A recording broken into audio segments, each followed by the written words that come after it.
ஞானமெல்லாம் ஆண்டவரிடமிருந்தே வருகின்றது.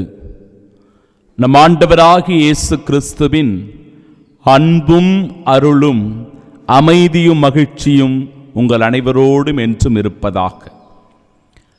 இறை இயேசுவில் பிரியமுள்ள சகோதர சகோதரிகளே,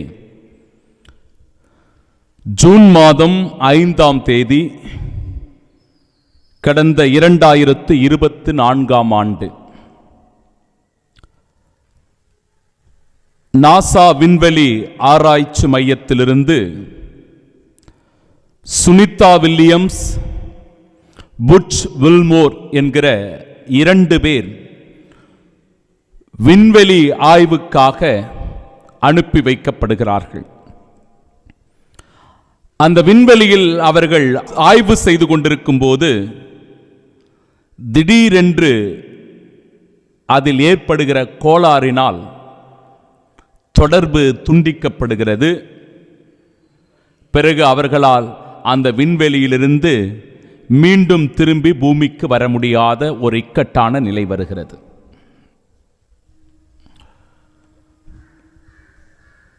இப்படியாக சென்றவர்களுக்கு என்ன நேரிட்டது? அவர்கள் உயிரோடு இருக்கிறார்களா, இறந்து விட்டார்களா என்கிற ஐயப்பாடு மிகுந்த அச்சத்தை, கலக்கத்தை உருவாக்கியது. இதன் அடிப்படையில் தான் சில நாட்களுக்கு முன்பாக அவர்கள் உயிரோடு இருப்பதை உறுதி செய்தார்கள். 8 மாதங்களுக்கு பிறகு மீண்டும் அவர்கள் இந்த பூமிக்கு திரும்ப போகிறார்கள் என்கிற ஒரு மகிழ்ச்சியான செய்தியை இந்த உலகத்திற்கு தெரிவித்தார்கள். என் அன்பு சகோதர சகோதரிகளே, 8 மாத கால அளவு விண்வெளியில் எந்தவிதமான தொடர்பும் இல்லாமல் அவர்களால் எப்படி எல்லாவற்றையும் சகித்துக் கொண்டு அந்த இடத்தில் இருக்க முடிந்தது என்றால் அவர்களின் நம்பிக்கை ஒன்றுதான். அவர்களிடத்தில் இருந்த அந்த நம்பிக்கை தான் மீண்டும் அவர்களை இந்த பூமிக்கு கொண்டு வரப்போகிறது. அவர்களிடத்தில் இருந்த அந்த அசைக்க முடியாத உறுதியான நம்பிக்கை தான் அவர்களை இந்நாள் வரை உயிரோடு வைத்திருக்கிறது. அவர்கள் கொண்டிருந்த இறை நம்பிக்கைதான் அவர்களை உயிரோடு வாழச் செய்து கொண்டிருக்கிறது. என் அன்புமிக்க சகோதர சகோதரிகளே, ஞானமெல்லாம் ஆண்டவரிடமிருந்தே வருகிறது. கடல் மணலையோ, மழை துளியையோ, முடிவில்லா காலத்தையோ யாரால் கணக்கிட முடியும்? வான்வெளியினுடைய உயரத்தையோ, நில உலகினுடைய அகலத்தையோ, கடலின் ஆழத்தையோ யாரால் கண்டறிய முடியும்? எவராலும் இவற்றை இன்றளவுக்கும் கண்டுபிடிக்க முடியவில்லை. விஞ்ஞானம் வளர்ந்திருக்கிறது, அறிவியல் தொழில்நுட்பம் நன்றாக வளர்ந்திருக்கிறது. ஆனாலும் இவற்றையெல்லாம் கணக்கிடவும் முடியாது, அளந்து சரியாக குறிப்பிடவும் முடியாது.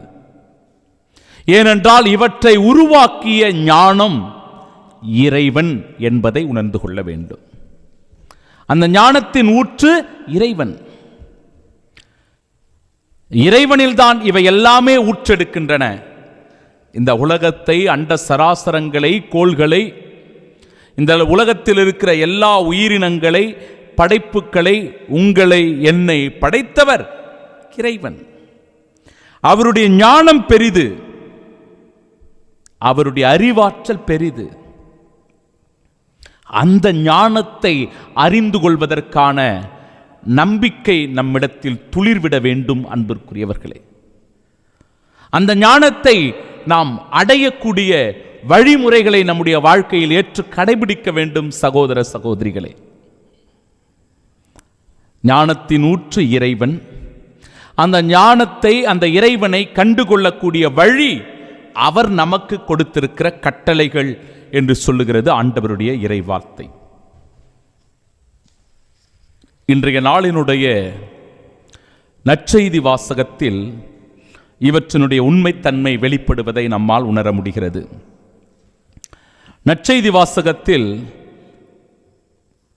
ஒரு பேச்சு இழந்த மகனை, தீய ஆவியினால் பீடிக்கப்பட்டிருக்கிற ஒரு மகனை சீடர்களிடத்தில் கொண்டு வருகிறார்கள். சீடர்களால் அந்த பேயை விரட்ட முடியவில்லை. அந்த மகனுக்கு புது வாழ்வை தர முடியவில்லை. அற்புத அதிசயங்களை செய்ய முடியவில்லை. அப்பொழுது அவர்கள் இயேசுவை அணுகிச் செல்கிறார்கள். ஞானத்தின் ஊற்றாகிய கிறிஸ்துவிடத்தில் வருகிறார்கள். ஆண்டவர் இயேசு கிறிஸ்துவிடத்தில் வந்து, இதோ இந்த மனிதனை பேய் பிடித்திருக்கிறது, இந்த மகனை அது வாட்டி வதைக்கிறது, அவனை கீழே தள்ளுகிறது, அவனுடைய வாயிலெல்லாம் நுரை தள்ளுகிறது, அவனுடைய உயிருக்கு ஆபத்து வந்துவிட்டிருக்கிறது. போதகரே, எங்களுக்கு வேறு வழி இல்லை, நாங்கள் யாரிடத்தில் போவோம் என்று தெரியவில்லை, உம்மிடமே நாங்கள் தஞ்சமடைந்திருக்கிறோம், இந்த பேயை ஓட்டி விடுமாறு உம்மிடத்தில் கெஞ்சி கேட்கிறோம். ஏனென்றால் இந்த பேயை விரட்டும்படி உம் சீடர்களிடத்தில் கேட்டுக்கொண்டோம், ஆனால் அது அவர்களால் இயலவில்லை என்று சொல்லுகிறார். அப்பொழுது ஆண்டவர் இயேசு சற்று கோபப்படுவதை பார்க்கிறோம். நம்பிக்கையற்ற தலைமுறையினரே, எவ்வளவு காலம் நான் உங்களோடு இருக்க இயலும், எவ்வளவு காலம் நான் உங்களை பொறுத்து கொள்ள இயலும் என்று சொல்லி அவனை என்னிடத்தில் கொண்டு வாருங்கள் என்று குறிப்பிடுகிறார். அதன் பிறகு அந்த மகனுக்கு ஆண்டவர் இயேசு சுகம் தருவதை, தீய ஆவியை விரட்டுவதை, அவருக்கு மறுவாழ்வு கொடுப்பதை நற்செய்தி வாசகம் சான்று பகர்கிறது. பிரியமானவர்களே, அவர்களை பார்த்து ஆண்டவர் இயேசு கேட்கிற போது அவர்கள் சொல்லுகிறார்கள், உம்மால் இயலுமானால் இந்த மகனுக்கு நீங்கள் நற்சுகத்தை தாருங்கள் என்று கேட்கிறார்கள். ஆண்டவர் இயேசு சொல்லுகிறார், இயலுமானாலா? நம்புகிறவர்களுக்கு எல்லாம் நிகழும் என்கிறார். நம்பிக்கை தான் வாழ்க்கை. நம்பிக்கை தான் வாழ்க்கை. நம்பிக்கை இல்லை என்றால் நம்மால் ஒரு நிமிடம் கூட வாழ முடியாது. 8 மாத காலம் சிந்தித்து பாருங்கள். அந்த விண்வெளியில் எந்த விதமான தொடர்பும் இல்லாமல் உணவு அவங்களுக்கு எப்படி இருந்தது தெரியல, குடிப்பதற்கு தண்ணீர் இருந்ததா தெரியல, சுவாசிக்க காற்று இருந்ததா தெரியல. இவை அனைத்திற்கும் மத்தியில் நம்பிக்கையினால் அவர்கள் உயிரோடு இருக்கிறார்கள். அதே நம்பிக்கையினால் உயிரோடு அவர்கள் இந்த மண்ணிற்கு திரும்புவார்கள், மீண்டுமாய் அவர்கள் நம் மத்தியில் இருந்து கொண்டு வாழ்வார்கள் என்பது எல்லாம் நம்பிக்கை. அந்த உறுதியான நம்பிக்கை தான். நம்முடைய வாழ்க்கையிலும் அந்த உறுதியான நம்பிக்கை வேண்டும். என் அன்பு சகோதர சகோதரிகளே, ஆண்டவர் இயேசு கிறிஸ்துவிடத்தில் வல்லமை உண்டு, ஆற்றல் உண்டு. செவிட்டு தீய ஆவியே, உனக்கு கட்டளையிடுகிறேன், இவனை விட்டு போ, இனி இவனுள் நுழையாதே என்ற அதிகாரத்தோடு ஆண்டவர் அந்த பேயை விரட்டுவதை பார்க்கிறோம். அதன் வழியாய் இறை வல்லமை அந்த இடத்தில் வெளிப்படுகிறது.